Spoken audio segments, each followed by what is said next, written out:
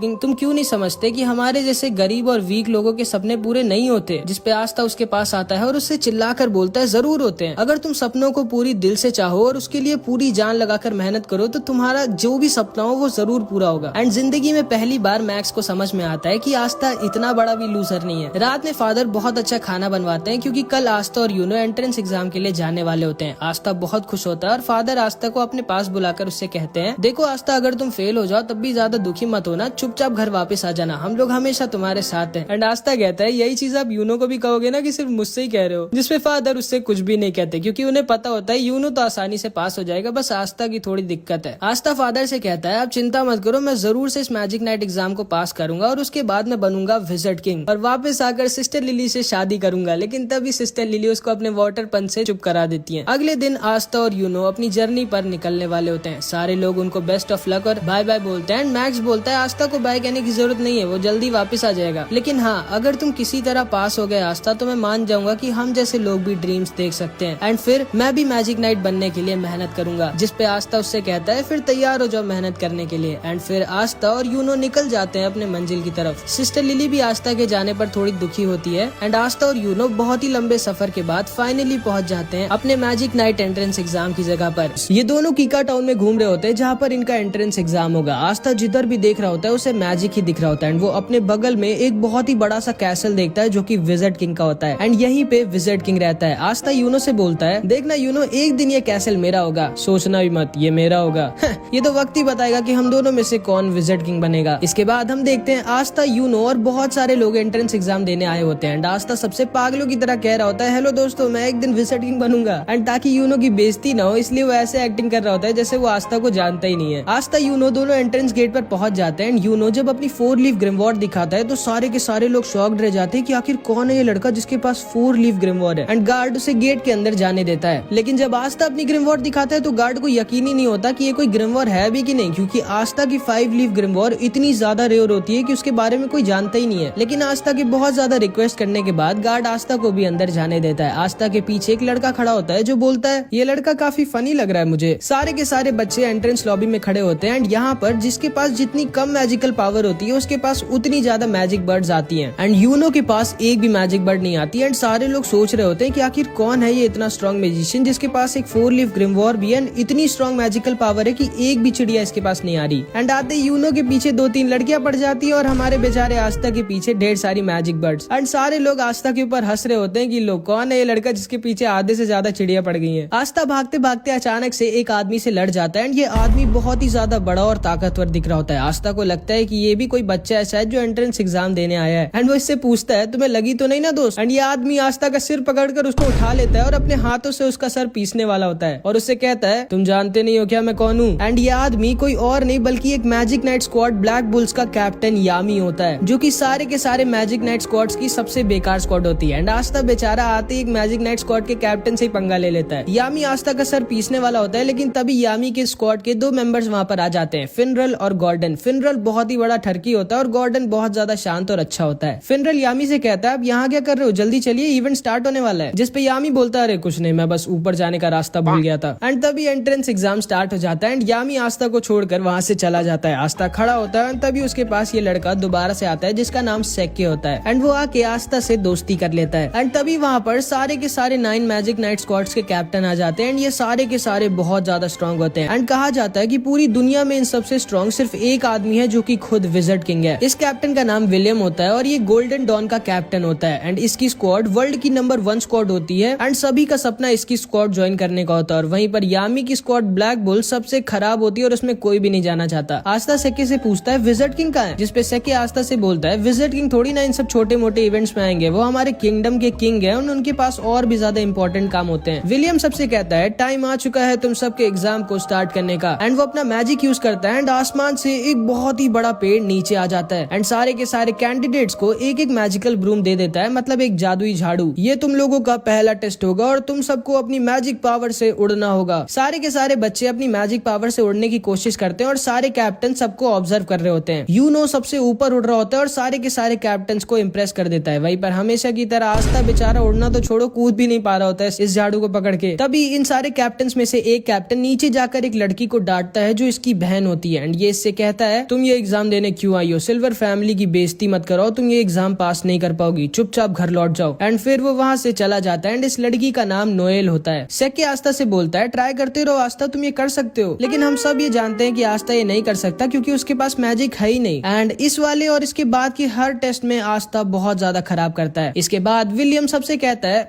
अब तुम लोगों का फाइनल टेस्ट होगा, तुम सबको एक एक पार्टनर चूज कर लेना है जिसके साथ तुम लड़ाई करोगे। सेक्के आस्था से बोलता है चलो हम दोनों पार्टनर्स बन जाते हैं एंड आस्था उसकी बात को मान जाता है। इसके बाद आस्था और सेक्के दोनों तैयार होते हैं एक दूसरे से लड़ने के लिए। आस्था सेक्के से बोलता है ऑल द बेस्ट सेक्के, चलो हम दोनों अपना अपना बेस्ट देते हैं एंड जो भी हारेगा वो बुरा नहीं मानेगा और हम दोनों की दोस्ती पे कुछ फर्क नहीं पड़ना चाहिए। एंड अभी सेक्के अपना असली रंग दिखाता है। वो आस्था से बोलता है ध्यान से सुन गंदी नाली के कीड़े, मैं तेरा कोई दोस्त वोस्त नहीं हूँ, मैंने बस सिर्फ तुझसे इसलिए दोस्ती की थी क्योंकि मुझे पहले से पता था ये वाला टेस्ट होगा जिसमें हम लोगों को अपना अपोनेंट खुद डिसाइड करना होगा एंड इसीलिए मैंने तुमसे दोस्ती की थी ताकि तुम्हारे जैसे वीक लड़के को हरा कर मैं आराम से एक मैजिक नाइट बन सकूं। एंड ये कह के वो वहाँ से चला जाता है। आस्था एकदम शॉक्ड रह जाता है क्योंकि उसे लगा था कि उसको उसका पहला दोस्त मिल गया था। एंड ये सारे लोग भी बोलने लगते हैं क्या यार सेक्के तो बहुत चालाक निकला, वो आसानी से आस्था को हराकर मैजिक नाइट बन जाएगा एंड काश आस्था ने हम लोगों को चुना होता ताकि हम लोग उसको हराकर आराम से जीत जाते, क्योंकि इन सबको लग रहा होता है कि आस्था कोई बहुत ही बड़ा वीक लूजर है। सेक्के हंसते हुए तैयार होता है अपनी फाइट के लिए और अपनी ग्रिमवॉर निकाल कर तैयार हो जाता है। सारे के सारे कैप्टन्स और सब लोग श्योर होते हैं कि आस्था जीत नहीं पाएगा क्योंकि इन लोगों को पता ही नहीं होता है कि आस्था कोई लूजर नहीं है। इन लोगों की फाइट स्टार्ट होती है एंड आस्था अपनी ग्रिमवॉर से अपनी तलवार निकालता है एंड सेक्के के ऊपर सिर्फ एक अटैक करता है और सेक्के की बैंड बजा देता है। सारे के सारे लोग दंग रह जाते हैं कि ये क्या हुआ, ये लड़का तो बहुत स्ट्रॉन्ग है। एंड यूनो भी दूर से खड़ा होकर आस्था को देखकर हंस रहा होता है। सारे के सारे कैप्टन्स भी शॉक्ड रह जाते हैं एंड आस्था अपनी तलवार अपने कंधे पर रखता है और बोलता है मेरा नाम याद रखना सेक्के, आस्था, और मैं वो हूँ जो एक दिन बनेगा विज़र्ड किंग। इसके बाद और भी कई कंटेस्टेंट्स की लड़ाई होती है एंड फाइनली यूनो की बारी आ जाती है। यूनो से कोई लड़ना चाहता ही नहीं था क्योंकि कोई भी हारना नहीं चाहता था, लेकिन तभी यूनो के पास सलीम आ जाता है एंड इसी ने पहले यूनो पर अटैक किया था। ये यूनो से कहता है पिछली बार तो तुम बच गए थे लेकिन इस बार तुम नहीं बचोगे। एंड इन दोनों के बीच बहुत ही भयानक फाइट होती है लेकिन आखिरी में यूनो अपने मैजिक से सलीम को हरा देता है। इसके बाद एंट्रेंस एग्जाम खत्म हो जाता है और अब सारे के सारे कैप्टन्स की बारी होती है चूज करने की कि कौन से बच्चे को वो अपनी टीम में लेना चाहेंगे। अगर किसी भी बच्चे के लिए एक से ज्यादा कैप्टन ने हाथ उठा दिया तो बच्चे को डिसाइड करना होगा कि वो किसकी स्क्वाड में जाना चाहेगा। लेकिन अगर किसी बच्चे के लिए किसी भी कैप्टन ने अपना हाथ नहीं उठाया तो वो बच्चा फेल हो जाएगा। बहुत सारे बच्चे एक एक कर फेल हो रहे होते हैं और आस्था को बहुत टेंशन हो रही होती है कि वो फेल ना हो जाए। एंड फिर बारी आ जाती है यूनो की और जिंदगी में पहली बार 9 के 9 कैप्टन अपना हाथ किसी बच्चे के लिए उठा देते हैं क्योंकि ये सब के सब यूनो को अपनी टीम में लेना चाहते थे। अब यूनो को डिसाइड करना होता है कि वो किसके ग्रुप में जाएगा और यूनो गोल्डन डॉन यानी कि the best magic night squad चुनता है। एंड इसके बाद बारी आती है हमारे आस्था की। आस्था बहुत ज्यादा डरा होता है और मन में बस यही बोल रहा होता है प्लीज गॉड मेरे लिए बस कोई एक कैप्टन हाथ उठा दे। एंड आस्था का ऑक्शन शुरू होता है और कोई भी कैप्टन अपना हाथ नहीं उठाता है, जिसका मतलब था कि आस्था फेल हो जाता है। आस्था बहुत ज्यादा दुखी हो जाता है और वहाँ से जाने वाला होता है। लेकिन तभी यामी खड़ा होता है और बोलता है तुम जानते हो बच्चे तुम फेल क्यों हुए, क्योंकि तुम बहुत ज्यादा वीक हो और तुम्हारे पास मैजिक भी नहीं है। फिर आखिर तुम सोच भी कैसे सकते हो कि तुम मैजिक नाइट बन सकते हो। इसके बाद यामी अपनी मैजिकल पावर दिखाता है जो कि इतनी ज्यादा स्ट्रॉन्ग होती है कि आसपास की जमीन हिलने लगती है। वो नीचे कूदता है और आस्था के पास आकर बोलता है मैंने सुना कि तुम विज़र्ड किंग बनना चाहते हो, तुम्हें पता तो है ना विज़र्ड किंग बनने के लिए तुम्हें मुझे और उन 8 कैप्टन्स को हराना होगा। और तुम्हें क्या लगता है तुम हम 9 के 9 कैप्टन्स को कभी जिंदगी में भी हरा सकते हो? जिस पे आस्था बोलता है मैं जानता हूँ कि मैं बहुत वीक हूँ और मेरे पास मैजिक भी नहीं है, लेकिन मुझे फर्क नहीं पड़ता कि मैं कितना वीक हूँ, मुझे फर्क नहीं पड़ता कि आप सारे कैप्टन्स कितने स्ट्रॉन्ग हैं। अगर विज़र्ड किंग बनने के लिए मुझे आप सबको हराना पड़ेगा तो मैं आप सबको हराऊंगा एंड एक दिन मैं जरूर बनूंगा विज़र्ड किंग। जिसको सुनकर यामी जोर जोर से हंसने लगता है और आस्था से कहता है मुझे तुम पसंद आए बच्चे, मैं तुम्हें अपनी स्क्वाड में लूंगा और तुमसे बहुत मेहनत करवाऊंगा ताकि तुम बन सको विज़र्ड किंग। एंड जिंदगी में पहली बार किसी ने आस्था के सपने पर विश्वास किया होता है और उस पर हंसा नहीं होता है। आस्था बहुत ज्यादा खुश हो जाता है और यामी को थैंक यू बोलता है। एंड उसके बाद ये एंट्रेंस एग्जाम फाइनली खत्म हो जाता है और आस्था का पेट खराब हो जाता है। वो बाथरूम में हल्का होने गया होता है लेकिन तभी वहाँ पर सेक्के आ जाता है जो आस्था से अपनी हार का बदला लेना चाहता था। वो आस्था के ऊपर अपना मैजिक लिजर्ड छोड़ देता है और ये अगर आस्था को काट लेता तो आस्था की जान भी जा सकती थी। लेकिन तभी यूनो आकर आस्था को बचा लेता है और सेक्के को डराकर उससे बोल सोचना भी मत कि तुम आस्था के टक्कर के हो या फिर तुम आस्था के आसपास भी आते हो। आस्था मेरा राइवल है, वो मेरी टक्कर का है, अब चुपचाप निकलो यहाँ से। एंड सेक्के डर के वहाँ से भाग जाता है। फिर आस्था और यूनो दोनों निकल जाते हैं अपनी अपनी मंजिल की तरफ एंड जिंदगी में पहली बार अब ये लोग साथ में नहीं रहेंगे। यामी आस्था आस्था पर गुस्सा होता है क्योंकि वो बहुत देर से हग रहा होता है। इसके बाद फिनरल अपने मैजिक से एक पोर्टल खोल देता है और आस्था, यामी और ये दोनों आ जाते हैं ब्लैक बुल्स के बेस पर, जहाँ पे अब से आस्था रहेगा। आस्था खुशी खुशी अपने नए घर का गेट खोलता है, लेकिन उसकी खुशी ज्यादा देर तक नहीं रहती क्योंकि बेस के गेट पर अचानक से एक ब्लास्ट हो जाता है और आस्था रॉकेट बनकर दूर जाकर गिर जाता है। यामी बोलता है, स्वागत है तुम्हारा ब्लैक बुल स्क्वाड में। एंड इधर यूनो से एक उसका सीनियर जिसका नाम क्लॉस होता है, वो बोल रहा होता है, मुझे यकीन नहीं होता तुम्हारे जैसे एक गरीब लड़के को, जो किसी रॉयल फैमिली का भी नहीं है, उसको विलियम सर ने गोल्डन डॉन में रख लिया। सोचना ही मत कि तुम अपनी जिंदगी यहाँ पर कभी मजे में बिता पाओगे। एंड ये कह के वो वहाँ से चला जाता है। एंड इधर आस्था अपने नए टीममेट से मिलता है और समझ जाता है ये सब के सब हिले हुए हैं। यामी सबसे चिल्लाकर बोलता है, तोड़ फोड़ करना बंद करो तुम लोग। एंड वो खुद पीछे की दीवार तोड़ देता है। ये सारे के सारे यामी को देखकर बहुत खुश हो जाते हैं और यामी सबको आस्था से मिलाता है। आस्था सबसे बोलता है, मेरा नाम है आस्था और मैं हाजे विलेज से आया हूँ। जिसको सुनकर ये सबके सब शॉक्ड रह जाते हैं कि आस्था इतने छोटे से गाँव से आया है और इतना गरीब है, लेकिन फिर भी उसने मैजिक नाइट एंट्रेंस एग्जाम पास कर लिया। फिर फिनरल आस्था को बाकी लोगों से मिलाता है। इस लड़की का नाम वेनेसा होता है एंड ये 1 नंबर की पियक्कड़ होती है। एंड ये आस्था के पास आकर बोलती है, तो तुम्हारा नाम आस्था है, तुम्हें एक गर्लफ्रेंड चाहिए क्या? जिसको सुनकर आस्था बहुत शर्मा जाता है, लेकिन वो मना कर देता है क्योंकि वो सिस्टर लिली से ही प्यार करता है। एंड शायद वेनेसा ने थोड़ी ज्यादा पी रखी थी क्योंकि वो आस्था के सामने ही उल्टी कर देती है। फिर फिनरल आस्था को लक से मिलाता है, जिसको लड़ाई करना बहुत ज्यादा पसंद होता है। एंड लक आस्था से पूछता है, बताओ लड़ाई करोगे क्या मुझसे? एंड तभी आस्था के पास एक दूसरा लड़का आ जाता है और आस्था से कहता है, ओए ये मेरी बहन है मारी और इससे दूर रहना वरना मैं तुम्हें मार डालूंगा। जिसपे आस्था कहता है, मैं जानता भी नहीं हूँ ये लड़की कौन है भाई। इस लड़के का नाम ग्लॉच होता है एंड ये अपनी बहन से बहुत ज्यादा प्यार करता है, बहुत ही ज्यादा। एंड फिर वो बाकी के मेंबर से भी मिलता है। यामी बोलता है, जिसको भी आस्था का टेस्ट लेना है जल्दी जल्दी ले लो। जिसको सुनकर उसके सामने मैग्मा खड़ा होता है और कहता है, ठीक है मैं तुम्हारा टेस्ट लूंगा ये देखने के लिए कि तुम ब्लैक बुल्स ज्वाइन करने के लायक हो या नहीं, क्योंकि मुझे नहीं लगता कि तुम्हारे जैसा लड़का जो एक रॉयल फैमिली का भी नहीं है और एक गाँव से आया वो डिजर्व करता है मैजिक नाइट बनना। एंड अगर तुम मेरे टेस्ट में पास हो जाओगे तो तुम्हें मिलेगा ये मैजिकल रोब और तुम फाइनली एक मैजिक नाइट बन जाओगे। तो बोलो तुम्हें चाहिए ये ब्लैक बुल्स का रोब? हाँ चाहिए मुझे, अभी क्या भी चाहिए। फिर मैग्मा आस्था का टेस्ट लेता है एंड पहले तो वो उससे बहुत मुश्किल एक्सरसाइजेस करवाता है, लेकिन आस्था बचपन से ये सब करता आ रहा था तो वो आसानी से सब कर लेता है। एंड उसके बाद मैग्मा आस्था से कहता है, ये तुम्हारा फाइनल टेस्ट और मैं अब तुम पर अटैक करूंगा और तुमको मेरे अटैक से बचना होगा। एंड फिर मैग्मा उस पर अपने मैजिकल फायर बैट बॉल से अटैक करने लगता है एंड आस्था आसानी से उसके अटैक्स डॉज कर रहा होता है, जिसपे मैग्मा थोड़ा गुस्सा हो जाता है। वो उसके ऊपर एक बहुत ही बड़ा और फास्ट फायर बॉल से अटैक कर देता है, जिसको आस्था डॉज नहीं कर सकता था क्योंकि वो इतनी ज्यादा फास्ट और बड़ी थी। लेकिन तभी आस्था अपनी ग्रिमवॉर्ड से अपनी तलवार निकालता है और उसकी तलवार को देखकर सारे के सारे लोग शॉक्ड रह जाते हैं कि ये इतनी बड़ी तलवार उठाया कैसे हुआ है। एंड आस्था अपनी तलवार को बैट की तरह यूज करता है एंड मैग्मा के अटैक को वापस उसी के पास भेज देता है। यामी आस्था से बहुत इंप्रेस हो जाता है क्योंकि ना तो सिर्फ आस्था अपनी तलवार से किसी के मैजिक को कैंसिल या फिर खत्म कर सकता है, बल्कि वो मैजिक अटैक्स को डिफ्लेक्ट करके वापस भी भेज सकता है। एंड ये सारे के सारे लोग समझ जाते हैं कि आस्था कोई ऐरा गहरा नहीं बल्कि काफी स्ट्रॉन्ग मैजिशियन है। मैग्मा भी आस्था के पास आता है और उसकी तारीफ करता है और उससे कहता है, माफ करना मैंने ये बोला था कि तुम छोटे से गांव से आए हो, असल में जो तुम्हारे गांव के बगल वाला गांव है मैं वहाँ का हूँ। जिसको सुनकर आस्था शॉक्ड रह जाता है एंड ये सारे के सारे लोग भी आस्था की तारीफ करने लगते हैं। चार्मी भी आस्था को अपना केक दे देती है एंड आस्था की सबसे थोड़ी बहुत दोस्ती हो जाती है। एंड ऊपर से एक लड़की चुपचाप आस्था को देख रही होती है एंड वो आस्था पर पता नहीं क्यों बहुत ज्यादा गुस्सा होती है। एंड फिर आस्था को फाइनली मिल जाती है उसकी ब्लैक बुल्स की रोब, जिसका मतलब था कि आस्था अब ऑफिशियली एक मैजिक नाइट बन चुका है और अब यहाँ से आस्था की जिंदगी का एक नया सफर स्टार्ट हो जाता है। मैग्मा आस्था को उसका नया कमरा दिखाता है और उससे कहता है, माफ करना यही एक बेकार सा कमरा खाली पड़ा है। लेकिन आस्था इतना बेकार सा कमरा पाके भी बहुत खुश हो जाता है क्योंकि जिंदगी में पहली बार उसको उसका खुद का कमरा मिला होता है एंड वो खुशी के मारे रोने लगता है। तुम्हें सच में कमरा पसंद आया आस्था? हाँ बहुत पसंद आया। चर्च में हम सारे के सारे इससे भी छोटे कमरे में साथ में सोते थे और अब तो मेरे पास खुद का एक कमरा है। एंड आस्था अपने कमरे की सफाई करने लग जाता है। इसके बाद आस्था और यूनो दोनों वापस चर्च भेजने के लिए एक एक लेटर लिखते हैं, ये बताने के लिए कि वो लोग पास हो गए। यूनो का लेटर पढ़ के फादर और सारे लोग बहुत खुश हो जाते हैं और पार्टी की तैयारी करने लगते हैं। एंड आस्था की राइटिंग इतनी गंदी होती है कि कोई समझ ही नहीं पा रहा होता है कि उसने लिखा क्या है। फादर सिस्टर लिली से कहते हैं, देखो उसमें क्या लिखा है, कब तक वापस आ रहा है आस्था, क्योंकि वो जरूर से पास तो नहीं हो पाया होगा। इसमें लिखा है कि वो पास हो गया। क्या? सारे के सारे चर्च के लोग शॉक्ड रह जाते हैं कि आस्था कैसे पास हो गया। मैक्स, सिस्टर लिली, सब के सब बहुत ज्यादा खुश हो जाते हैं। बस फादर थोड़ा सा दुखी हो जाते हैं क्योंकि अब आस्था उनके पास वापस नहीं आएगा। आस्था सुबह सुबह खुशी खुशी उठता है और अपनी रोब पहनकर तैयार हो जाता है और जैसे ही वो अपने कमरे से बाहर निकलता है खंबे से लड़ जाता है। मैग्मा वहाँ आता है और पूछता है, तुम ठीक तो हो ना बच्चे? हाँ सेंपाई मैं ठीक तो हूँ, लेकिन कल ये खंबा यहाँ पर नहीं था, आज अचानक से कैसे आ गया? ओ ये असल में हम लोगों का कैसल अपने आप शेप बदलता रहता है। जैसे कल हम लोग दूसरी मंजिल पे थे, आज हम लोग चौथी मंजिल पे हैं। तुम्हें थोड़े दिनों में इसकी आदत लग जाएगी। उसके बाद मैग्मा आस्था को पूरे कैसल में घुमाता है, किचन,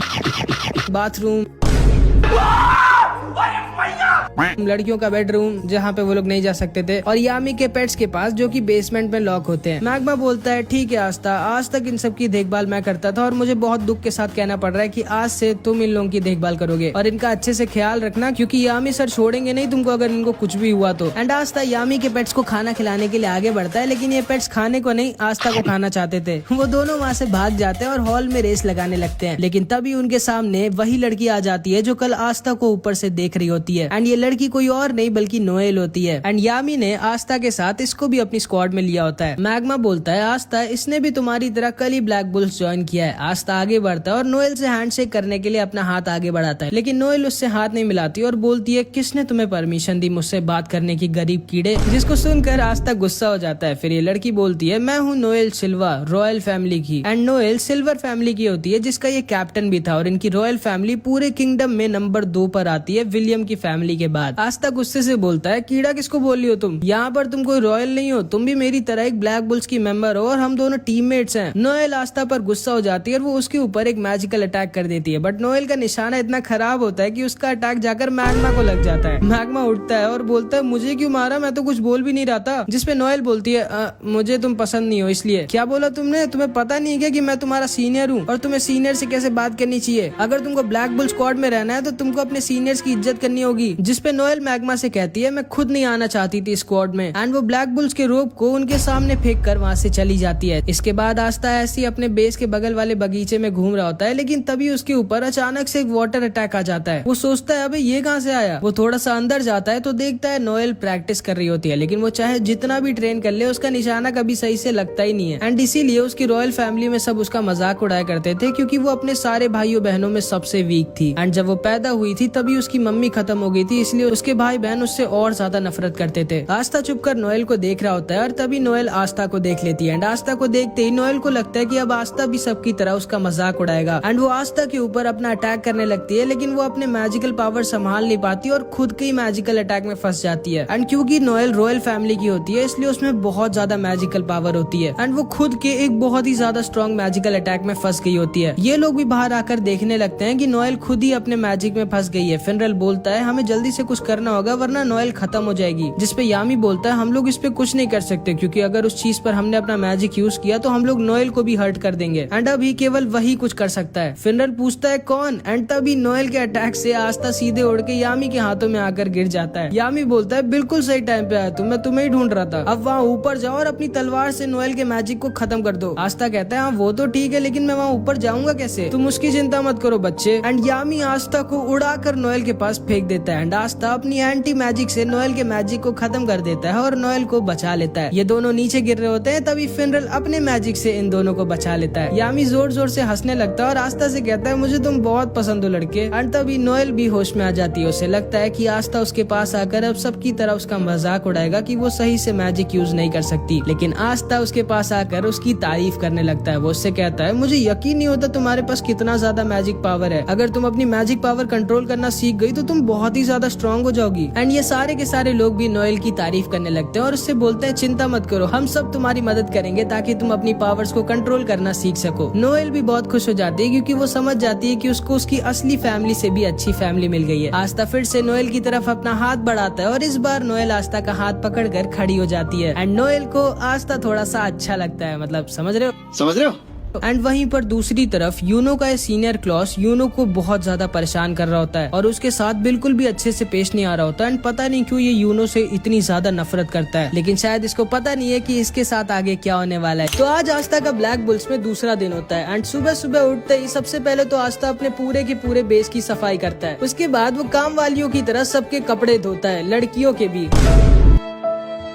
फिर ये यामी के पेट्स को खाना खिलाता है जो आज भी खाने को नहीं आस्था को ही खाना चाहते थे। एंड आस्था को ये सब काम इसलिए करने पड़ रहे होते हैं क्योंकि आस्था ने अभी अभी ब्लैक बुल्स ज्वाइन किया और वो सबसे छोटा है वहाँ पर, तो सब उससे अपना काम करवा रहे हैं। इसके बाद हम देखते हैं आस्था और सब लोग कैंटीन में बैठकर ब्रेकफास्ट कर रहे होते हैं एंड आस्था नोएल से कहता है नोएल तुम मेरी मदद क्यों नहीं करती हो, तुम भी तो फर्स्ट ईयर की हो। चुप रहो गधे, मैं क्यों करूँ ये सब, भूलो मत मैं एक रॉयल फैमिली की हूँ, मेरा नाम है नोएल सिल्वा। हाँ मुझे पता है तुम्हारा नाम है नोएल सिल्वा, तब से 50 बार बता चुकी हो, कम से कम मेरी थोड़ी बहुत तो मदद करो। अच्छा वैसे मैग्मा सेंपाई, अब तो मैं मैजिक नाइट बन चुका हूँ, लेकिन मैजिक नाइट करते क्या है? तुमको यही नहीं पता मैजिक नाइट करते क्या है और तुमको मैजिक नाइट बनना था? मैं तुम्हें समझाती हूँ मेरे प्यारे आस्था। देखो मैजिक नाइट्स का काम होता है हमारे किंगडम को सेफ रखना और लॉ और ऑर्डर मेंटेन करके रखना, और हाँ हमें बुरे लोगों के साथ फाइट कर उनको मारना भी होता है, इसीलिए मैंने मैजिक नाइट ज्वाइन किया था। बोलो ना आस्था, मुझसे लड़ाई करोगे क्या अपनी तलवार से? एंड तभी चार्मी जोर जोर से रोने लगती है क्योंकि उसका खाना खत्म हो गया होता है, और ग्लॉच आस्था से फिर से कहता है, ओए आस्था, ये मेरी बहन है मैरी और इससे दूर रहना वरना मैं तुम्हें मार डालूंगा। जिसपे नोएल सोचती है ये कैसे पागलों के बीच में आ गई हूँ मैं। एंड तभी यामी वहाँ पर आ जाता है और यामी मैग्मा से बोलता है, चलो मैग्मा हमारे मिशन का टाइम हो चुका है। एंड मैग्मा यामी के साथ जाने लगता है। आस्था पूछता है, आप लोग कौन से मिशन में जा रहे हो, मैं भी चलूं क्या आपके साथ? नहीं आस्था, ये मिशन बहुत ही ज्यादा खतरनाक और रिस्की है और हम बच्चों को अपने साथ नहीं ले जा सकते। आस्था को लगता है कि ये दोनों शायद सच में किसी बहुत ही डेंजरस और इम्पोर्टेंट मिशन में जा रहे हैं, बट इनका मिशन जुआ लड़ने का होता है।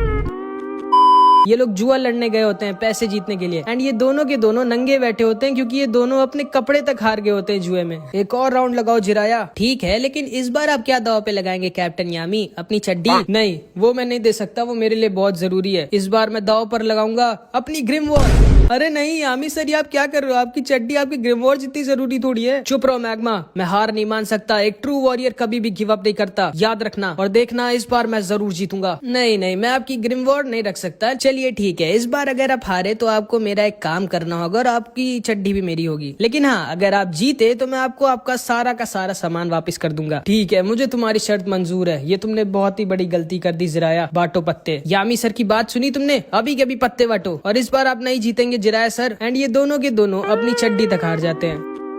उसके बाद मैग्मा आस्था नोएल को उनका पहला मिशन देता है, जो काम इस बूढ़े आदमी ने यामी को दिया होता है। ध्यान से सुनो आस्था नोएल, ये तुम दोनों का पहला मिशन है और ये बहुत ज्यादा खतरनाक है। तुम दोनों को सॉसी विलेज जाना होगा और वहाँ पर कुछ सुअरों को पकड़ना होगा जो गाँव वालों को परेशान कर रहे हैं। ये कैसा मिशन है? ये मुझ जैसे रॉयल पे सूट नहीं करता, ये आस्था से करवाओ। वही तो, हारे तो आप दोनों, हम दोनों क्यों जाए? तभी यामी खड़ा होता है और बोलता है, या तो तुम लोग जाओगे या फिर तुम लोग मरोगे, अब डिसाइड कर लो। ठीक है, हम जाएंगे। उसके बाद मैग्मा आस्था और नोएल तैयार हो जाते हैं सॉसी विलेज पे जाने के लिए। ठीक है, तुम दोनों लोग जाओ, अपनी अपनी उड़ने वाली झाड़ू लेकर आओ, मैं अपनी झाड़ू लेकर आता हूँ। लेकिन मैं झाड़ू से नहीं उड़ सकती। मैं भी नहीं उड़ सकता सेनपाई। हैं? जब तुम दोनों अपनी झाड़ू से उड़ तक नहीं सकते तो तुम दोनों एग्जाम में पास कैसे हो गए? चलो ठीक है, अब कोई रास्ता नहीं है, तुम लोग मेरे साथ ही चलो। एंड मैग्मा अपनी मैजिकल ब्रूम दिखाता है जो की एकदम बवाल होती है। एंड आस्था एकदम फैन हो जाता है मैग्मा की झाड़ू का। क्यों अच्छी है ना ये आस्था? मेरी झाड़ू का नाम है क्रेजी साइक्लोन। बवाल है सेनपाई। एंड मैग्मा इन दोनों को उड़ाकर अपने साथ लेकर जाने लगता है सॉसी विलेज की तरफ। एंड आस्था पहली बार उड़ रहा होता है तो वो खुशी के मारे नाचने लग जाता है। वो आस्था पकड़ कर बैठो वरना गिर जाओगे। ठीक है सेनपाई। एंड आस्था नोएल को पकड़ लेता है। गधे, मुझे नहीं, झाड़ू को पकड़ो। एंड नोएल आस्था को नीचे गिरा देती है, लेकिन मैग्मा आस्था को बचा लेता है। इधर हम देखते हैं सॉसी विलेज में कुछ मैजिशियंस आए होते हैं एंड उनके सामने वही सुअर आ जाते हैं जिनको ये तीनों मारने आ रहे हैं। ये सुअर इन लोगों पर अटैक कर देते हैं, लेकिन ये एक अकेला मैजिशियन इन सबको बहुत ही आसानी से खत्म कर देता है। एंड इसके पास आइस मैजिक होता है। तो ये है वो जगह जहाँ पर मैजिक स्टोन है, जाओ ढूंढो उसे। एंड उसके बाद ये आदमी इस पूरे के पूरे विलेज पे एक अजीब सा मैजिक कर देता है। थोड़ी देर बाद आस्था और ये दोनों भी सॉसी विलेज के पास वाले जंगल में पहुंच जाते हैं, जहाँ पे आस्था को एक सुअर ने घेर लिया होता है। नोएल आस्था को बचाने के लिए उस सुअर के ऊपर मैजिक अटैक करती है, लेकिन हम तो जानती हैं इसका निशाना कितना खराब है, ये आस्था को ही मार देती है। एंड आस्था के पास कोई ऑप्शन नहीं बचता एंड वो अपनी तलवार निकाल लेता है एंड उस सुअर को एक बार में ही हरा देता है। लेकिन तभी उसके सामने 3 सुअर और आ जाते हैं, लेकिन हमारे आस्था को कोई सुअर वुअर थोड़ी मार सकता है एंड ये अकेला ही उन सबको खत्म कर देता है एंड मैग्मा के साथ उनको सॉसी विलेज ले जा रहा होता है। नोएल मैग्मा से पूछती है, तो इसी विलेज के मेयर ने आपको और कैप्टन यामी को हराया था? हाँ, उस आदमी का नाम जिराया है और वो सच्ची में बहुत ज्यादा स्ट्रॉन्ग है, जुए और लड़ाई दोनों में। असल में जब मुझे मेरी ग्रिमवॉर पहली बार मिली थी तो मैंने इस विलेज पर अटैक कर दिया था, इस विलेज का राजा बनने के लिए। लेकिन फिर जिराया सर ने मेरी जो बैंड बजाई मुझे आज तक याद है। वो बूढ़े जरूर है लेकिन वो बहुत ज्यादा स्ट्रॉन्ग है, उन्होंने ही मुझे ट्रेन किया था मैजिक नाइट बनने के लिए एंड वो सच्ची में दिल के एक बहुत अच्छे इंसान है। एंड तभी मैग्मा, आस्था और नोएल सॉसी विलेज के पास आ जाते हैं जिसको आइस ने अपने मैजिक में घेर रखा था। आज का मौसम थोड़ा अजीब नहीं है मैग्मा सेंपाई? गधे, वो मौसम नहीं मैजिक है। आस्था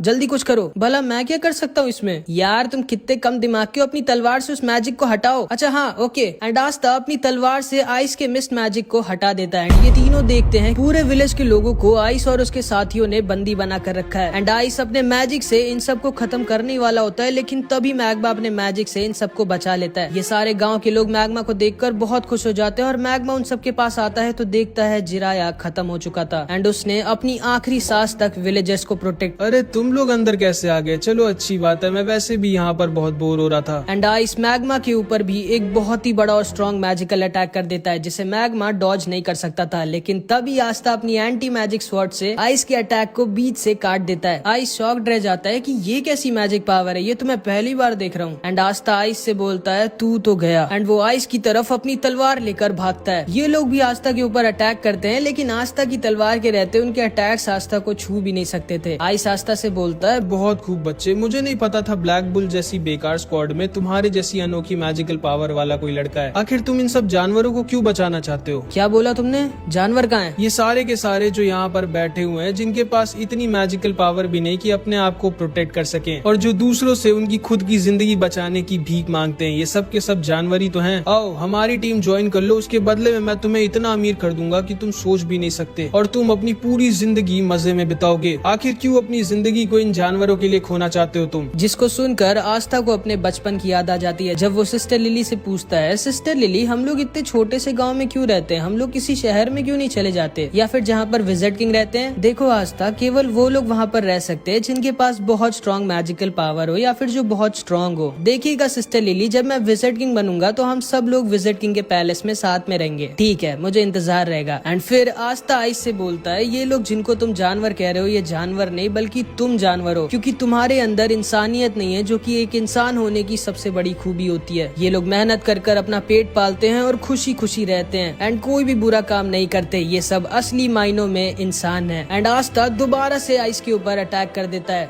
तुम भी इन सब की तरह बेवकूफ हो, अब मरो। एंड आइस के साथ ही दोबारा से पूरे के पूरे विलेज को मिस्ट मैजिक में घेर लेते हैं एंड आइस अपने मैजिक से आस्था और सारे लोगों को अपनी आइस ब्लेड से घेर लेता है एंड उन सब पर अटैक करने लगता है। आस्था अकेली उसके सारे अटैक्स रोक रहा होता है और मैग्मा नोएल और सारे विलेजर्स को बचा रहा होता है, लेकिन वो बहुत ज्यादा थक चुका होता है। आखिर कब तक लड़ोगे बच्चे? मैं कई दिनों तक तुम पर अटैक करता रह सकता हूँ। आखिर कभी न कभी तो तुम थकोगे या फिर मिस करोगे एंड वही तुम्हारी जिंदगी का आखिरी पल होगा। एक गलती और तुम खत्म। और मुझे नहीं लगता कि ये तुम्हारा दोस्त भी ज्यादा टाइम तक टिक पाएगा और इन जानवरों को और खुद को बचा पाएगा। आस्था सोचने लगता है कि अब वो क्या करे, अगर वो अपने आप को बचाता रहेगा तो मैग्मा नोएल और सारे गांव वाले मारे जाएंगे। एंड तभी आस्था को आइस का एक अटैक लग जाता है। नोएल भी उसके ऊपर अटैक करने की कोशिश करती है लेकिन उसका निशाना लगता ही नहीं है। आइस नोएल से बोलता है, तुम तो एक रॉयल फैमिली की हो, तुमको मैं सबसे पहले मारूंगा। जिसको सुनकर नोएल डर जाती है और वो समझ जाती है कि हम लोग इनसे नहीं जीत सकते एंड नोएल वहाँ से भागने लगती है। लेकिन तभी नोएल को एक छोटी सी बच्ची पकड़ लेती है और उससे कहती है, प्लीज हमें छोड़कर मत जाइए, हमारी मदद करिए। जिसको सुनते ही नोएल की आंखें खुल जाती हैं क्योंकि पहली बार किसी ने जिंदगी में नोएल से हेल्प मांगी होती है। नोएल उस बच्ची से बोलती है, चिंता मत करो, मैं तुम्हें कुछ भी नहीं होने दूंगी, मेरा नाम है नोएल सिल्वा, सिल्वर फैमिली की। एंड तभी नोएल की ग्रिम वॉर में एक नया मैजिकल अटैक आ जाता है एंड वो अपनी नई मैजिकल पावर का यूज करके सारे के सारे विलेजर्स को अपने वाटर मैजिक शील्ड में घेर लेती है। मैग्मा नोएल की तारीफ करता है और आइस समझ जाता है कि नोएल के पास बहुत ज्यादा मैजिकल पावर है। एंड तभी आस्था, जो कि एक शेर की तरह सही मौके का इंतजार कर रहा था, उसको वो सही मौका दिख जाता है एंड वो आइस के ऊपर छुप कर अटैक कर देता है। आइस आस्था को देख कर डर जाता है और समझ जाता है कि वो इस अटैक को डॉज नहीं कर सकता। एंड आस्था आइस के सीने में अपनी तलवार घुसेड़ देता है बट आस्था की तलवार आइस के दिल तक नहीं पहुंच पाती। एंड तभी आइस भी अपने मैजिक से आस्था के पेट में एक छेद कर देता है एंड आस्था नीचे आकर गिर जाता है। आइस उसके पास आता है और बोलता है, अब थोड़ी देर दर्द में तड़पो बच्चे, उसके बाद तुम खुद ही खत्म हो जाओगे। एंड आइस जाकर अपने मैजिक से नोएल की शील्ड को तोड़ने लगता है। मैग्मा डर जाता है और वो समझ जाता है कि वो आइस को नहीं हरा सकता एंड वो डिसाइड कर लेता है कि मे बी शायद जिराया सर ने जो कुछ भी उसके लिए किया है उसका हिसाब बराबर करने का टाइम आ गया है। एंड मैग्मा डिसाइड करता है कि वो अपनी आखिरी सांस तक आइस से लड़ाई करेगा जब तक वो खत्म नहीं हो जाएगा। आइस नोएल की शील्ड को तोड़ने ही वाला होता है लेकिन तभी आस्था पीछे से दोबारा आइस पर अटैक कर देता है बट आइस आस्था को फिर से इंजर्ड करके दूर गिरा देता है। तुम अभी तक हार नहीं माने बच्चे। And Aastha bar bar ice पर अटैक कर रहा होता है लेकिन बार बार इंजर्ड होकर दूर गिर जा रहा होता है एंड फिर से खड़ा हो जा रहा होता है। मैग्मा आस्था को देखता है और समझ जाता है नहीं, वो अभी मर नहीं सकता जब तक वो सारे विलेजर्स को बचा ना ले। आइस बोलता है, आखिर तुम इन जानवरों को क्यों इतनी पागलों की तरह बचाना चाहते हो बच्चे? आखिर मिलेगा क्या तुमको इन सबको बचाकर? जिसपे आस्था बोलता है, इन सबको बचाकर मुझे मिलेंगी इन सब की दुआएं जिससे मैं एक दिन बनूंगा विजिट किंग।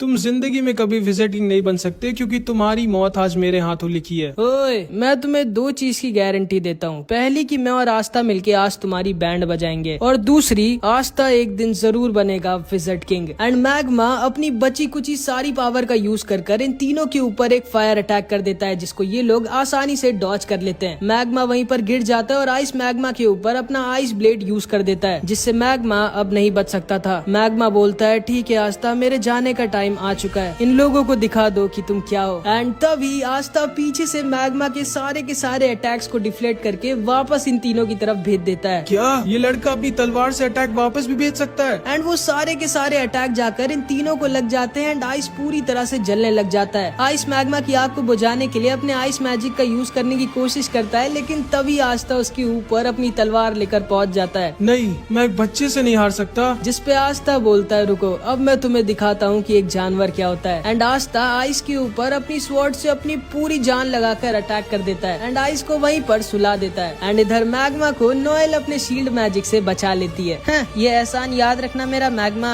हाँ ठीक है। आस्था खड़े होके जोर से चिल्लाता है क्योंकि उसने पूरे विलेज को बचा लिया होता है। एंड तभी आस्था वहीं पर गिर जाता है। मैग्मा उसके पास जाकर देखता है क्या हो गया इसको, तो वो देखता है आस्था मस्त वहीं पे सो गया है। एंड नोएल को भी आस्था थोड़ा और ज्यादा पसंद आ जाता है, मतलब समझ रहे हो। एंड तभी वो चिड़िया जो आस्था के साथ रहती थी वो उड़ते हुए एक घर में जाती है और उस मैजिक स्टोन को उठा लेती है जिसको ये तीनों यहाँ पर लेने आए होते हैं। इसके बाद हम देखते हैं ये तीनों होश में आगे होते हैं एंड मैग्मा इनसे बोलता है अब जल्दी से जल्दी अपना सारा का सारा प्लान बताओ, आखिर क्यों आए थे तुम लोग यहाँ। जिसपे आइस बोलता है माफ करिएगा सर, मैं अपना मिशन पूरा नहीं कर पाया। एंड तभी आइस और ये दोनों अपने मैजिक से खुद को ही खत्म कर लेते हैं। आस्था देखकर डर जाता है कि आखिर कौन थे ये लोग जिनके लिए उनकी खुद की जिंदगी से ज्यादा जरूरी उनके सर का ऑर्डर था। इसके बाद आस्था, मैग्मा और नोएल जिराया के टॉम पर खड़े होते हैं और जिराया का पोता बहुत ज्यादा रो रहा होता है। मैग्मा बोलता है सुनो लड़के, रो मत, तुम्हारे बाबा की एक बहुत ही रिस्पेक्टेबल डेथ हुई है। वो इतने सारे लोगों को अकेले बचाते हुए मरे हैं, उन्हें जरूर से स्वर्ग मिला होगा। मैं जानता हूँ मेरे दादाजी को स्वर्ग मिला होगा, लेकिन अब हम लोगों की प्रोटेक्शन कौन करेगा? तुम्हारे दादाजी वो जिम्मेदारी अब तुम्हारे ऊपर छोड़कर चले गए बच्चे। लेकिन मैं अपने दादाजी जितना स्ट्रॉन्ग नहीं हूँ, तो बनो स्ट्रॉन्ग। अब तुम्हें ही अपने पूरे विलेज को प्रोटेक्ट करना होगा। जिसपे ये लड़का खड़ा होता है और बोलता है क्या मैं भी आप लोगों की तरह स्ट्रॉन्ग बन सकता हूँ और एक दिन मैजिक नाइट बन सकता हूँ? जिसपे आस्था इसके पास आकर बोलता है हाँ जरूर, अगर तुम अपने सपने के लिए बहुत मेहनत करो और उसको पूरे दिल से चाहो तो तुम कुछ भी बन सकते हो। एंड ये बच्चा ये चीज सुनते ही आस्था का फैन हो जाता है। लेकिन तभी आस्था की चिड़िया वो मैजिक स्टोन लाकर आस्था के सर पर खोदने लगती है, मानो वो उससे कह रही हो कि अब जल्दी घर चलो। नोएल को आस्था की बर्ड बहुत क्यूट लगती है और वो उससे कहती है आओ मेरे सर पे भी आकर बैठो ना, लेकिन वो हमेशा ही आस्था के ऊपर ही रहती है। एंड उसके मुंह में वही मैजिक स्टोन है जो ये तीनों लेने आए थे। इसके बाद हम इन तीनों के बॉस को देखते हैं जो कि हमारी सीरीज का एक विलेन है। यकीन नहीं होता आइस मारा गया और वो मैजिक स्टोन ब्लैक बुल्स के पास है।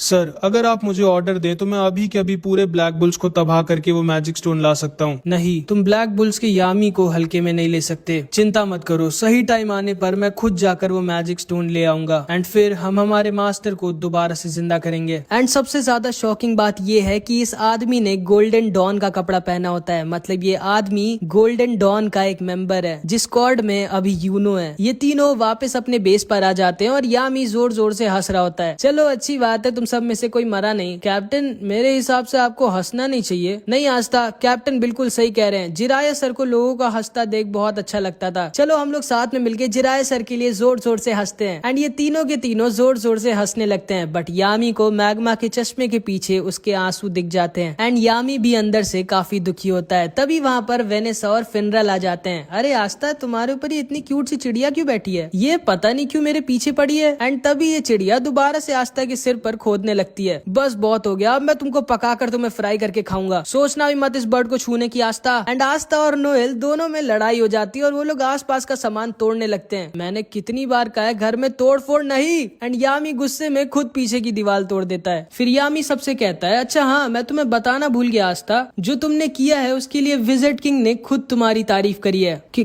क्या? विज़र्ड किंग ने? हाँ, और उन्होंने कहा है कि वो जल्द ही तुमसे मिलेंगे। जिसको सुनकर आस्था एकदम शॉक्ड रह जाता है कि विज़र्ड किंग उससे मिलना चाहते हैं। एंड आज आस्था के लिए एक बहुत ही स्पेशल डे होता है क्योंकि आज आस्था को उसकी पहली सैलरी मिलती है। इतने सारे पैसे, ये मेरी पूरी जिंदगी की सैलरी है क्या? ये तुम्हें ज्यादा लग रहे हैं आस्था? हाँ और नहीं तो क्या, इतने में मैं और मेरा पूरा चर्च साल भर खाना खाए। कैप्टन मैं आपको अपना सारा का सारा पैसा दूंगा, आप मुझसे लड़ाई करेंगे क्या? नहीं कैप्टन, मैं अपनी छोटी बहन मारी से मिलने जा रहा हूँ। जाओ, मैं तो ढेर सारा खाना खाऊंगी। हाँ बस फटना मत, कुछ तो बोलो। इतना तो मैं दान दे दिया करती थी। जो मिला उस पे खुश रहो, समझी? ज्यादा उड़ो मत। मेरे प्यारे आस्था, तुम अपनी पहली सैलरी से क्या करने वाले हो? डेट पे चलोगे क्या मेरे साथ? नहीं, मैं अपने सारे पैसे वापस चर्च भेज दूंगा और थोड़ा दूर हट के बात कर सकती हैं आप मुझसे? ओए आस्था, बहुत अच्छे, तुम्हें अपना सारा का सारा पैसा घर भेज देना चाहिए। बहुत अच्छा कर रहे हो। हमें अपनी फैमिली के बारे में कभी नहीं भूलना चाहिए और उनका भी ख्याल रखना चाहिए। आप भी अपना सारा पैसा वापस भेजते हैं क्या मैग्मा सेंपाई? नहीं, मैं तो जुआ लड़ने जा रहा हूँ। कैसा आदमी है ये? आस्था देखो, वापस घर पैसे भेजना अच्छी बात होती है, लेकिन सारे पैसे भेजने की क्या जरूरत है? थोड़ा बहुत अपने लिए भी रख लो। लेकिन मैं करूंगा क्या इन पैसों का? मेरे साथ शॉपिंग चलो और क्या। उसके बाद आस्था, नोएल और वेनेसा कीका टाउन जा रहे होते हैं शॉपिंग करने। आस्था, मुझे पकड़ना मत, ठीक है? मैंने कहा था मुझे पकड़ना मत गधे। असल में इतनी तेज हवा चल रही थी कि आस्था को लगा नोएल कह रही है उसे पकड़ लो। इसके बाद हम देखते हैं आस्था, नोएल और वेनेसा तीनों कीका टाउन आ जाते हैं। एंड आज भी आस्था इधर जिधर देख रहा होता है उसको मैजिक ही दिख रहा होता है। एंड उसे वहाँ पे चार्मी भी दिखती है जो मस्त ठूस रही होती है। इतना सारा खाना जाता किधर है? एंड इधर हमेशा की तरह फिनरल एक लड़की को छेड़ रहा होता है जो इसको बजा देती है। नोएल फिर से सोचती है कैसे पागलों की टीम में हूँ मैं। उसके बाद ये तीनों ब्लैक मार्केट में जाते हैं जहाँ पर इन्हें सेक्के मिल जाता है। ओए सेक्के, याद हूँ मैं तुम्हें, मैंने तुम्हारी बैंड बजाई थी। हाँ, नहीं मतलब नहीं याद हो, कौन हो तुम? लेकिन तभी इन लोगों के पास एक बूढ़ी औरत का एक आदमी सामान चोरी कर भागने लगता है। एंड आस्था उसके पीछे भागता है। ये दोनों इस बूढ़ी औरत के पास जाकर इससे कहते हैं आप चिंता मत करिए, आस्था के रहते वो आपका सामान लेके भाग नहीं पाएगा। आस्था के नहीं, मेरे रहते मेरी मैजिक बाइक से कोई भी नहीं भाग सकता। चिंता मत करो क्यूटीज, मैं अभी इस बूढ़ी औरत का पर्स लेके आता हूँ।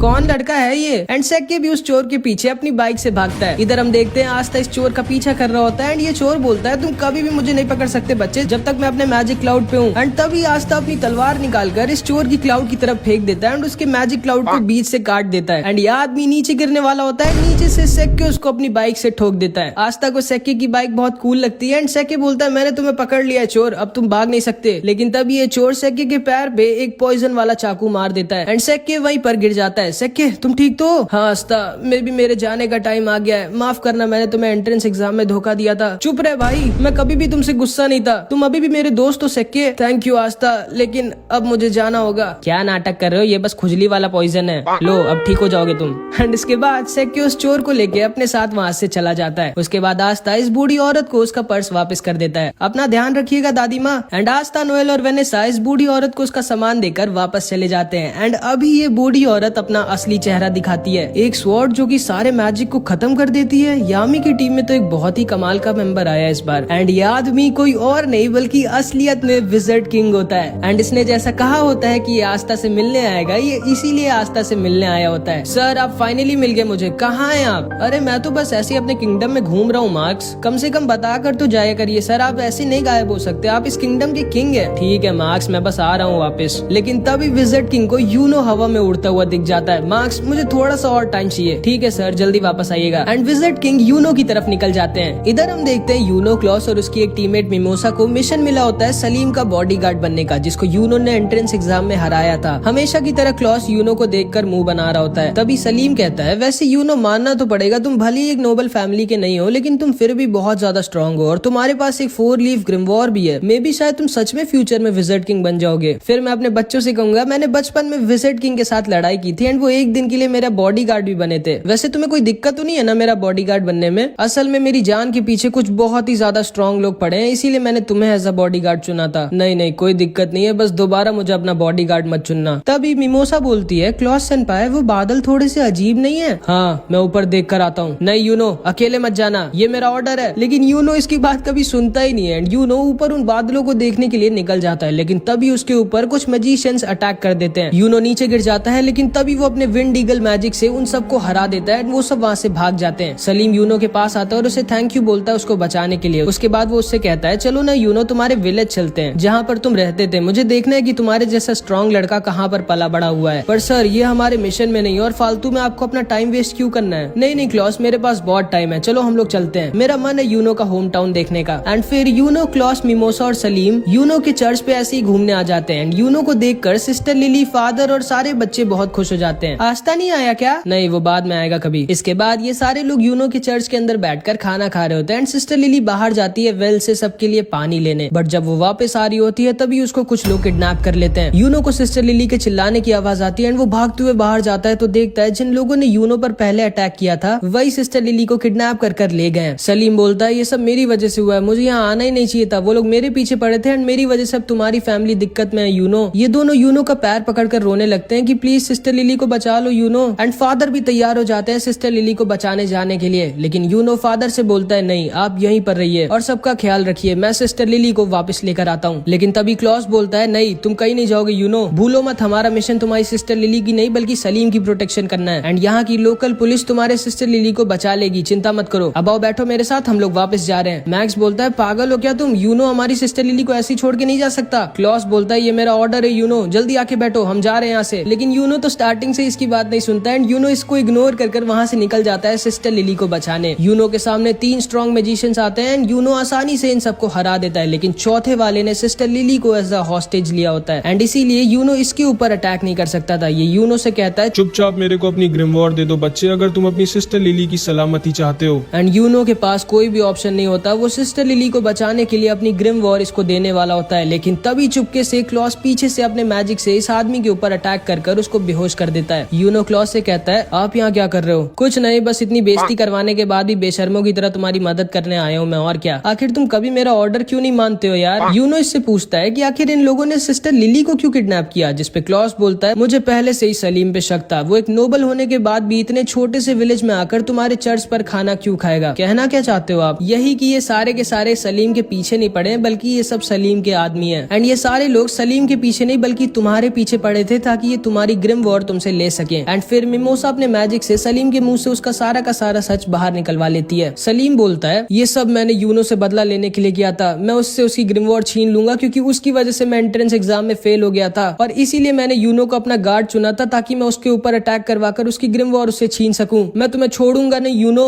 जिसको सुनकर सिस्टर लिली गुस्सा हो जाती है एंड सलीम को एक वाटर पंच मारकर सुला देती है एंड सलीम का प्लान पूरी तरह से फेल हो जाता है। चलो ठीक है, अब तो तुम लोग पकड़े ही जा चुके हो, अब ये बताओ तुम लोगों का लीडर कहाँ छुपा बैठा है। लेकिन इन सबको पता ही नहीं होता है कि इनका लीडर कहाँ पर है क्योंकि इनके लीडर को पहले ही विजिट किंग ने पकड़ लिया होता है एंड वो फर्स्ट विजिट किंग के स्टैचू के सामने मस्त लेट कर आराम कर रहे होते हैं। आप कहाँ है सर? जानते हैं कितना काम बचा हुआ और आप यहाँ मजे में सो रहे हैं? आ रहा हूँ बाबा, आ रहा हूँ। एंड इसके बाद यूनो और सारे लोग दोबारा से चर्च में हंसी खुशी खाना खाते हैं, फिर वो सब वापस निकल जाते हैं। अगले दिन विलियम यूनो की टीम की तारीफ करता है, मुबारक हो, विजिट किंग ने तुम लोगों की तारीफ करी एंड हमें सलीम की नोबल फैमिली के खिलाफ और भी कई गंदे कामों के लिए सबूत मिल गए एंड अब हम सलीम की फैमिली के ऊपर स्ट्रिक्ट एक्शन लेंगे। सर आप पहले से जानते थे कि ये सब हम लोगों के साथ होगा? हाँ, और इसीलिए मैंने यूनो को अकेला नहीं बल्कि तुम दोनों को इसके साथ भेजा था। अब जाओ आराम करो, तुम लोगों ने अच्छा काम किया। एंड फिर ये तीनों वापस जाने लगते हैं। क्लॉस यूनो से बोलता है यूनो अगली बार तो मेरी बात मानोगे ना? हाँ, मुझे पता है तुम झूठ बोल रहे हो, आखिर ऐसा क्यों करते हो तुम? एंड यूनो उसे इग्नोर कर रहा होता है जिसको सुनकर मिमोसा हंसने लगती है। एंड इधर हम देखते हैं मैग्मा दोबारा से जुए में सब कुछ हार जाता है, अपने कपड़े तक हार जाता है एंड चार्मी हमेशा की तरह ठूस रही होती है। एंड इधर दूसरी तरफ अचानक से एक बहुत बड़ा डंजन क्लोवर किंगडम और डायमंड किंगडम के बीच में ओपन हो जाता है। जिसको नहीं पता है मैं बता दूं, डंजन मतलब एक सीक्रेट टनल टाइप का होता है जिसके अंदर लोग खजाना यानी कि ट्रेजर छुपा कर रखते हैं एंड अंदर बहुत सारे ट्रैप्स भी होते हैं, इसलिए थोड़ा डेंजरस भी होता है। मार्क्स विजिट किंग से कहता है सर मुझे आपको कुछ बताना है। मुझे पता है मार्क्स उस डंजन के बारे में और मुझे ये भी पता है कि हमें किसको उस मिशन पर भेजना चाहिए। एंड इसके बाद हम देखते हैं ये सारे के सारे ब्लैक बुल्स के मेंबर आस्था की चिड़िया का नाम डिसाइड कर रहे होते हैं। मैं इसका नाम रखता हूँ मैग्ना फायर। बिल्कुल नहीं, बहुत ही गंदा नाम है। इसका नाम होगा जॉन स्नो। नहीं, ये चिड़िया है, कोई राजा थोड़ी ना है। इसका नाम रख देते हैं दारू। दारू कैसा रहेगा? आखिर इसका नाम रखने की जरूरत क्या है? ये मेरे को दे दो ना, मुझे बहुत टेस्टी लग रही है। मैं पहले ही डिसाइड कर चुका हूँ इसका नाम क्या होगा। इसका नाम होगा रेड ब्लैक चिड़िया। एंड तभी आस्था की चिड़िया उसको मारने लगती है कि नहीं, ये नाम तो बिल्कुल नहीं रखना है मुझे। लेकिन फिर लक बोलता है क्यों ना हम लोग इसका नाम मैरो रख दें। एंड इस चिड़िया को भी ये नाम पसंद आता है एंड इस चिड़िया का नाम मैरो पड़ जाता है। तभी वहाँ पर फिनरल के साथ यामी आ जाता है और सारे लोग यामी को देखकर बहुत खुश हो जाते हैं। यामी सबको बताता है हमारे किंगडम में एक नया डंजन मिला है। क्या? एक नया डंजन? वाओ, एक नया डंजन। लेकिन वो होता क्या है? जब तुम्हें पता ही नहीं है डंजन क्या होता है तो तुमने वाओ क्यों बोला? बस ऐसे ही। और ब्लैक बुल्स को जाना है उस डंजन को एक्सप्लोर करने। यामी सर मैं जाना चाहूंगा। हाँ आस्था, तुम्हें जाना ही पड़ेगा क्योंकि विजिट किंग खुद चाहते हैं कि तुम जाओ। क्या विजिट किंग? लगता है विजिट किंग सर को मैं बहुत ज्यादा अच्छा लगने लगा हूँ एंड ऐसे ही चलता रहा तो अपने बाद वो मुझे विजिट किंग बना देंगे। याहू। नोएल तुम भी आस्था के साथ जाओ, ये एक अच्छा एक्सपीरियंस होगा तुम्हारे लिए। और हाँ, तुम दोनों के साथ जाएगा लक। इन दोनों का ख्याल रखना। ठीक ठीक है सर, लेकिन वहाँ पर हम पर कोई अटैक तो करेगा ना हमें जान से मारने के लिए। नोएल मन में सोचती है नहीं, इस पागल के साथ नहीं जाना चाहती मैं, जिसको लड़ाई से ज्यादा कुछ नहीं पसंद है। लेकिन आखिरी में ये तीनों फिनरल के साथ उस डंजन के पास आ जाते हैं जिसे इन लोगों को एक्सप्लोर करना है और उस ट्रेजर को ढूंढना है जो इसके अंदर छुपा हुआ है। आस्था, नोएल और लक उस डंजन के अंदर घुस जाते हैं। नोएल को बहुत ज्यादा डर लग रहा होता है। नोएल ध्यान से चलना, गिरना मत, चुप रहो गधे, मुझे मत सिखाओ, भूलो मत मेरा नाम है नोएल सिल्वा, सिल्वर फैमिली की, मैं नहीं गिरूंगी। एंड तभी नोएल फिसल के गिर जाती है एंड उनके लैंप को तोड़ देती है। लेकिन इस लक को अंधेरे में भी दिखता है एंड उसके साथ ये लोग डंजन के अंदर आ जाते हैं जहाँ पे लक अपने आप ही सारे के सारे ट्रैप्स फोड़ रहा होता है मजे के लिए एंड आस्था सबको खत्म कर रहा होता है। एंड लक अपने मैजिक से पूरे के पूरे डंजन को स्कैन मारता है एंड तभी उसे पता चलता है कि उन लोगों को कोई चुपचाप देख रहा है, वो लोग यहाँ पर अकेले नहीं है। एंड लक आस्था नोएल से कहता है तुम लोग अपना ध्यान रखना, ठीक है, मैं बस 1 मिनट में आया। एंड वो अपने मैजिक से उस आदमी के पीछे निकल जाता है जो उन लोगों को चुपचाप देख रहा था। ये कहाँ चला गया हम दोनों को यहाँ पे अकेला छोड़ के? मुझे पहले से ही पता था यामी सर गलत कर रहे हैं इसको हमारे साथ भेज के। लेकिन तभी नोएल रियलाइज करती है कि वो और आस्था तो अकेले हैं एंड नोएल को तो आस्था थोड़ा पसंद है, तो वो थोड़ा शर्मा कर वहाँ से भागने लगती है। लेकिन तभी वो एक बहुत ही बड़े ट्रैप पे पैर रख देती है एंड उसके सामने एक कार्निवोरस प्लांट निकल आता है जो नोएल को पकड़ लेता है। आस्था नोएल को बचाने की कोशिश करता है लेकिन आस्था को भी वो पकड़ लेता है एंड इन दोनों को ये पेड़ खाने वाला होता है। लक इधर इस आदमी का पीछा कर रहा होता है और नोएल आस्था की जान खतरे में होती है। आस्था सोचता है कि वो क्या करे, उसे जल्दी कुछ करना होगा वरना ये दोनों मारे जाएंगे। लेकिन तभी पीछे से कुछ अटैक्स आते हैं जो आस्था और नोएल को बचा लेते हैं और उस प्लांट को भी खत्म कर देते हैं। नोएल सोचती है कि आखिर इतना स्ट्रॉन्ग अटैक किसका है। फिर इधर हम यामी को देखते हैं जो कहता है अच्छा हाँ याद आया, मैं तो आस्था को बताना ही भूल गया कि उसके साथ कुछ गोल्डन डॉन के मेंबर्स भी रहेंगे। एंड अब तो तुम लोग समझ गए होगे कि आस्था को कौन आया होगा बचाने। जी हाँ, कोई और नहीं, उसका भाई यूनो। हमारा हिसाब बराबर हुआ आस्था, तो तुम हो यूनो और ये दोनों नीचे आकर आस्था और नोएल से मिलते हैं। क्लॉस बोलता है हाँ, मुझे लगा ही था इतने वीक से ट्रैप में ब्लैक बुल्स जैसी बेकार स्क्वाड का ही कोई मेंबर फंसा होगा। ये आपके चेहरे पे कुछ लगा है, मुंह नहीं धोया क्या आपने? ओए लड़के, तमीज से बात करो मुझसे, मैं गोल्डन डॉन का सीनियर मेंबर हूँ, मेरा नाम है क्लॉस और मैं एक नोबल फैमिली से हूँ। तुम्हारी हिम्मत कैसे हुई मुझसे ऐसे बात करने की? एंड इधर मिमोसा नोएल से मिलती है एंड ये दोनों बहनें होती है एंड इन दोनों की बिल्कुल भी नहीं पटती आपस में। हाँ, कैसी हो नोएल, तुम्हें तो काफी दिक्कत हो रही होगी, मैंने सुना है ब्लैक बुल्स के सारे मेंबर थोड़े पागल हैं। हाँ, मैं तो बिल्कुल ठीक हूँ, तुम कैसी हो? क्योंकि मैंने सुना है गोल्डन डॉन में सबके सब बहुत स्ट्रॉन्ग है और तुम तो सबके लिए एक बोझ बन गई होगी क्योंकि तुम इतनी वीक हो। नहीं, मेरा मैजिक तो बहुत इंपॉर्टेंट और यूजफुल है गोल्डन डॉन के लिए। विलियम सर ने खुद मुझसे कहा था। तुम्हारा क्या हाल है? निशाना ठीक हुआ तुम्हारा? हाँ, अब ठीक हो गया। एंड ये दोनों ऐसे एक दूसरे को ताना मार रही होती है और आस्था और क्लॉस आपस में लड़ रहे होते हैं। अच्छा हाँ, याद आया, तुम्हारे साथ तो कोई एक और भी होना चाहिए था ना, कहाँ है वो? कहीं डर के भाग तो नहीं गया तुम लोगों को अकेला छोड़ के? जिसपे